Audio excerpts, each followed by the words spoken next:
Легендарното комби на Volkswagen прославува 75 години. Настана на предлог на тогашниот холандски увозник на марката кој виде пазарен потенцијал во него. Европа економски се опоравуваше од војната и на малите бизнеси им требаше такво нешто. Замислено како ефтино и издржливо возило, лесно за поправки, се тежнееше што повеќе делови да бидат заеднички со бубата. Развојот кој траеше само 51 недела покажа дека нејзината шасија е несоодветна да носи поголем товар и беше заменета со само носечка каросерија, но затоа дел од подвозето и моторот беа искористени.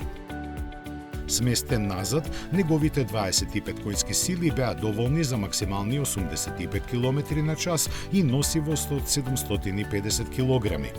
Германските инженери, кои немаа многу искуство за вакви возила, со текот на годините брзо учеа. Моторот стануваше се посилен, каросеријата попрактична, а беа додавани и нови верзии. Побарувачката беше толку голема за него што се изгради нова фабрика во Хановер, каде се произведуваше до 1967 година.